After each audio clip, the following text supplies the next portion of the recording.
Programımız tüm hızıyla devam ediyor. Şimdi program konuğumuz uzman psikolojik danışman Habibe Kelleci. Hocam hoş geldiniz. Hoş bulduk, teşekkür ederim. Nasılsınız? Teşekkür ederim, siz nasılsınız? Bizler de çok iyiyiz, teşekkürler.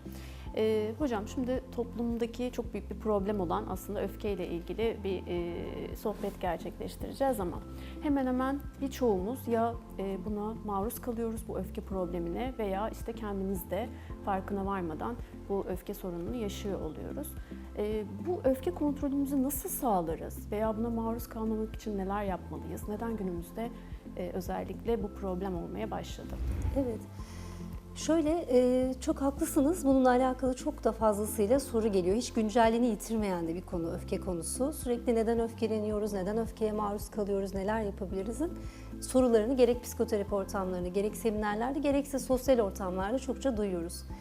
Neden öfkeleniyoruz? Çünkü öfke bizim karşımıza çıkan, hoşlanmadığımız durumlara karşı geliştirdiğimiz temel bir tepkidir.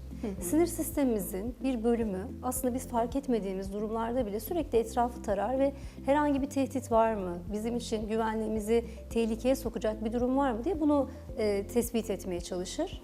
Ve eğer ki bir tehditle karşılaşırsa biz bunun üzerine düşünmediğimiz bir kısa bir sürede, yani o kadar kısa bir sürede hemen buna bir reaksiyon geliştirir. Sinir sistemimizin bu geliştirdiği reaksiyonun savaşma kısmını aslında öfke diye isimlendiriyoruz. Dolayısıyla hepimiz hayat boyunca, hayatımızın her anında zorlanma veya hoşlanmadığımız durumlarla karşılaştığımıza göre bu sebeple de öfkeleniyoruz.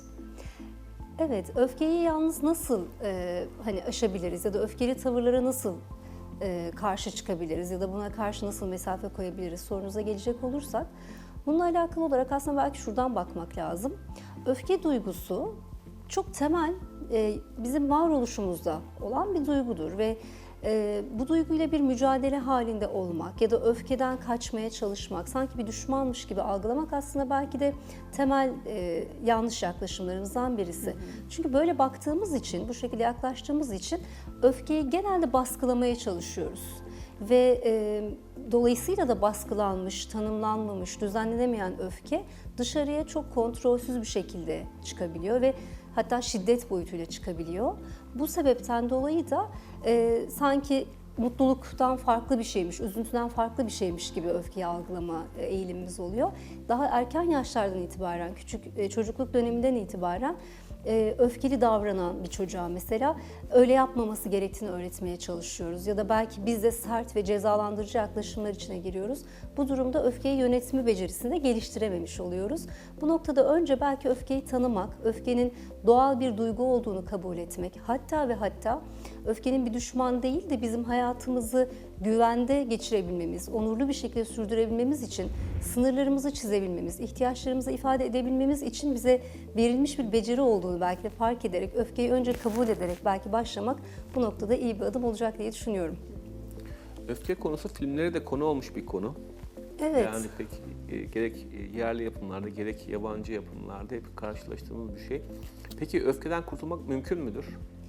Öfkeden kurtulmak aslında mümkün değil. Çünkü bu bizim öğrendiğimiz bir şey değil. Bu bizim doğal bir reaksiyonumuz. Öfkeden kurtulmaya ihtiyacımız da yok aslında böyle baktığımız zaman.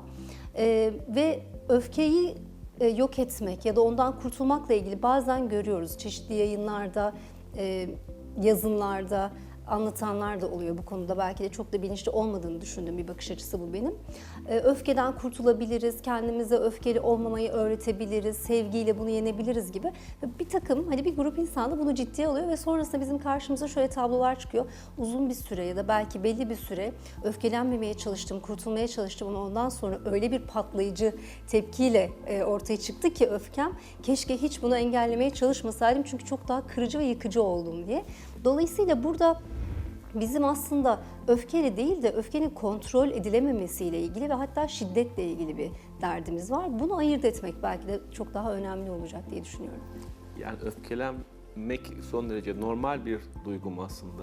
Öfkelenmek son derece normal tabii ki. Doğamızda var olan, hatta iyi ki var dediğimizde bir duygu. Çünkü eğer öfkeyi bir şekilde yok etseydik ve kurtulmanın bir yolu olsaydı ve kurtulsaydık, Öyle bir durumda kendi haklarımızı nasıl savunacaktık? Mesela fiziksel ya da psikolojik varlığımıza yönelik bir tehditle karşılaştığımızda nasıl bir tavır ortaya koyabilecektik? Sevdiklerimizle ilgili bazı zamanlar bir tavır ortaya koymamız gerekti. Bunu nasıl başaracaktık?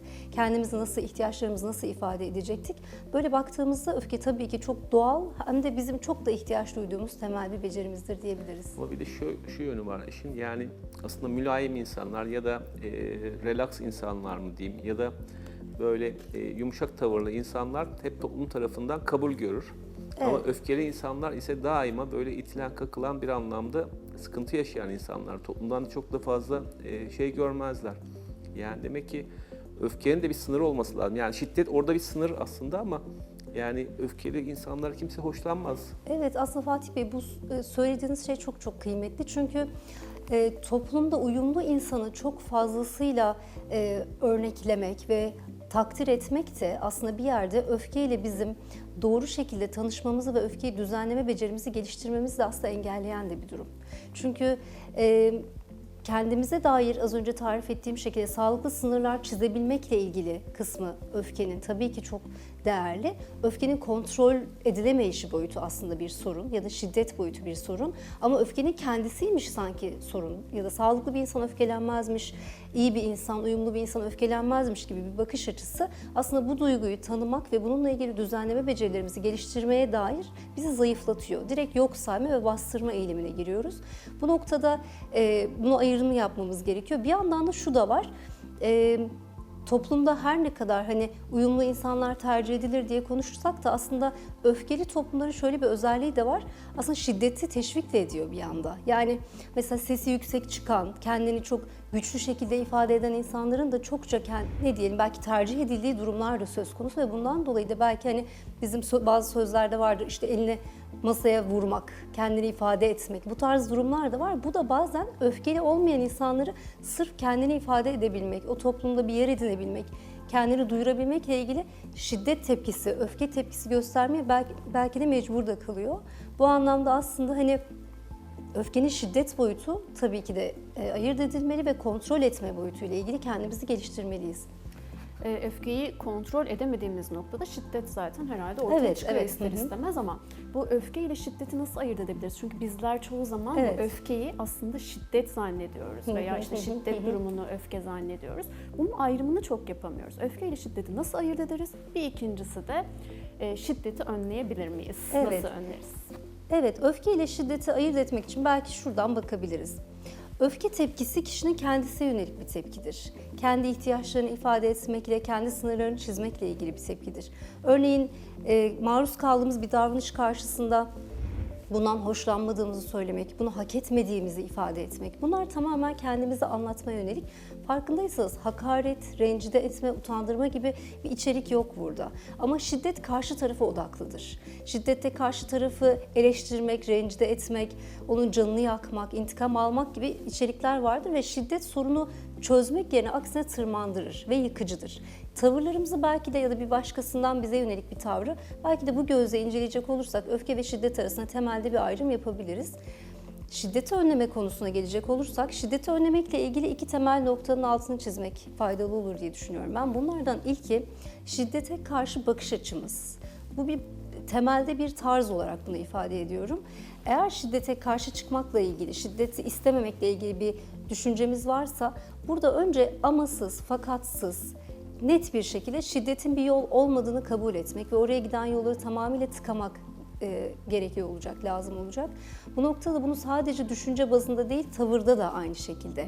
Şiddeti uygulamamak, şiddet tepkilerine karşı belli bir sağlıklı bir öfkeyle aslında sınır koymak, şiddetin örneklendiği ortamları ya da bir şekilde teşvik edildiği ortamları tercih etmemek, özellikle çocuklarımızı şiddetin örneklendiği ve teşvik edildiği ortamlardan uzak tutmak. Bunu hem fiziksel ortamlar için söyleyebiliriz hem de sanal ortamlar için. Çünkü çok fazlasıyla bir şekilde özendiren ya da bir şekilde makul gösteren çok da fazla içerikte var. Dijital ortamlar, gerek oyunlar, gerek videolar, gerek başka türlü.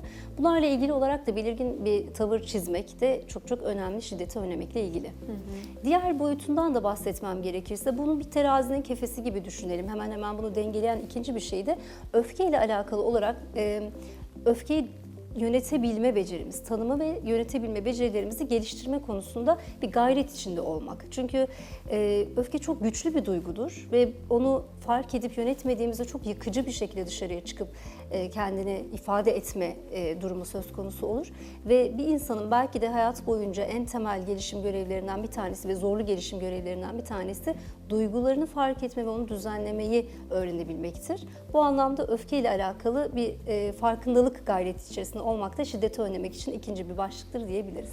Burada aslında çevremizdeki işte ebeveynlerimiz, çevremizdeki çocuklarımız veya işte sosyal çevremizin bizi bu konuda yönlendirmesi de çok önemli. Öfkeli olup olmadığımızı, çünkü onlar bizden daha çok görüyorlar.